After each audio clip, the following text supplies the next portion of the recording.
नमस्कार शेतकरी मित्रांनो, या वर्षाचा पावसाळा किंवा मान्सून जर पाहिला तर आज तुमची 16-17 तारीख आणि आजही प्रत्येक शेतकरी हा मान्सूनच्या प्रतीक्षेत आहे.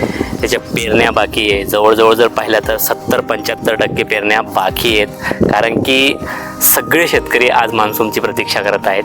आणि या वर्षाचा मान्सूनने इतकं हैराण करून सोडलं आहे शेतकऱ्यांना की अक्षरशः रडण्याची वेळ त्यांच्यावर येते. असो, पण हा निसर्ग आहे. तर मित्रांनो, मग या वर्षाचा मान्सून असा का झाला, असा का तो रेंगाळत कुठंतरी गायब झाला, या गोष्टींचा आपण सविस्तर माहिती घेऊ. तर मित्रांनो, सुरुवात आपण याच्यापासून करू की जे काही हवामान तज्ज्ञ होते, आता हवामान तज्ज्ञ म्हणजे जे प्रायव्हेट लेवलचे कुणीही काही अंदाज सांगत होते, गेल्या 4-5 वर्षाचा जर आपण मागच्या 5 वर्षाचा पावसाळा जर पाहिला तर अतिशय पोषक, योग्य जमिनीसाठी असेल, पिकासाठी असेल, सर्वसामान्यांसाठी असेल, शेतकऱ्यांसाठी असेल, अतिशय पोषक होता. आणि या काळामध्ये भरपूर असे हवामान तज्ज्ञ उदयास आले, ते अंदाज दर्शवत होते आणि योगायोग जुळत होता. म्हणजे पावसाळा हा पोषक होता गेल्या 4-5 वर्षाचा आणि त्यांचे अंदाजसुद्धा तिथं जुळत होते. आणि त्या कारणास्तव अनेक अशा शेतकऱ्यांनी त्यांच्यावर विश्वास ठेवला आणि तो योगायोग होऊन सण त्यांना थोडीफार तिथं प्रसिद्धी मिळाली. पण या वर्षाच्या मान्सूनने अक्षरशः हे सगळे हवामान तज्ज्ञ फेल करून टाकलेले आहेत. आज तुमचा IMD जो भारतीय हवामान खातं आहे त्याचाच अंदाज आपण आज बघत आहोत.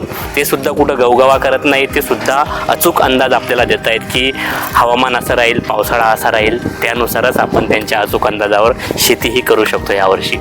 मग या वर्षाचा पावसाळा कसा काय गायब झाला, तो आता मान्सून जर पाहिला तर दरवर्षी त्याचं रेग्युलेशन असतं. रेग्युलेशन म्हणजे कसं, 1 ते 5 दरम्यान, 1 ते 6 जूनच्या दरम्यान त्याचं महाराष्ट्रामध्ये आगमन होत असतं आणि सप्टेंबरच्या काळामध्ये परतीचा प्रवास हा होत असतो. हे रेग्युलेशन चालत असतं. पण यावर्षी जर पाहिलं तर याला विविध असे कारणं आहेत. अल निनोचा प्रादुर्भाव आहे. जागतिक हवामान संघटना सांगते किंवा भारतीय हवामान संघटना सांगते की अल निनोचा सुद्धा प्रादुर्भाव असू शकतो. त्याच्यानंतर अधिक महिन्याचा प्रादुर्भाव असू शकतो. या गोष्टीमुळे तो रेंगाळलेला आहे. यावर्षी सुद्धा मान्सून 1 ते 6 जूनच्या दरम्यान केरळ मार्गे, गोवा मार्गे महाराष्ट्रामध्ये दाखल झाला होता. पण जे काही अफगाणिस्तानकडून येणारे वारे आणि राजस्थानकडून येणारे कोरडे वारे आहेत, त्या वाऱ्यांमुळे तो सोलापूर, कोकणमध्ये रेंगाळला, तिथं तळ ठोकून राहिला आणि तिथून तो भारतामध्ये इतर राज्यांमध्ये पसरलेला आहे. म्हणजे त्याला पोषक वातावरण तयार झालेलं नाही. पोषक वातावरण जर तयार झालं असतं तर आज आपला मान्सून वेळेवर आणि योग्यरित्या पडला असता. त्याचा फायदा आपल्या शेतकरी वर्गाला असेल, सर्वसामान्यांना असेल, सगळ्यांनाच असेल, भेटला असता. किंवा अल निनो म्हणजे काय, ला निना म्हणजे काय, या परिस्थित्या कशा उद्भवतात याचा सुद्धा आपल्या चॅनलवर व्हिडिओ तुम्ही जाऊन बघू शकता. सविस्तर माहिती ते तुम्हाला मिळेल. म्हणून यावर्षी आपण ज्या पावसाच्या प्रतीक्षेत आहे, ज्या मान्सूनच्या प्रतीक्षेत आहे, अजूनही प्रतीक्षेत आहे. अजूनही येणाऱ्या 4-5 दिवसामध्ये जैसे थे गंमत हवामानशास्त्रज्ञाने सांगितलेली आहे. म्हणजे 20, 21, 22पर्यंत जो काही उकाळा आहे आणि त्या उकाळ्याचा आपण त्रास सहन करतोय, तो त्रास अजून 2-4 दिवस आहे आणि त्यानंतर काहीतरी ठिकाणी की मान्सून सक्रिय होणार आहे. हो, जेव्हा होईल तेव्हा शेतकऱ्यांसाठी, सर्वसामान्यांसाठी चांगलाच राहील. लवकरात लवकर हा मान्सून यावा, लवकरात लवकर बळीराजाच्या पेरण्या व्हावा आणि पिकं चांगले खुशीमध्ये डोलावे आणि त्यापासून चांगलं उत्पन्न मिळावं.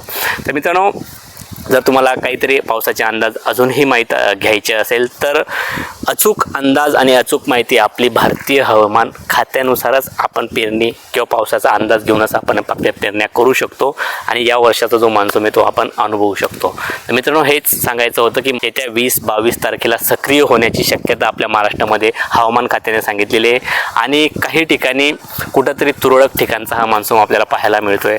असो, लवकरात लवकर या मान्सूनचं परत आगमन आपल्या महाराष्ट्रात हो आणि आपला शेतकरी सुखावला जाओ. धन्यवाद.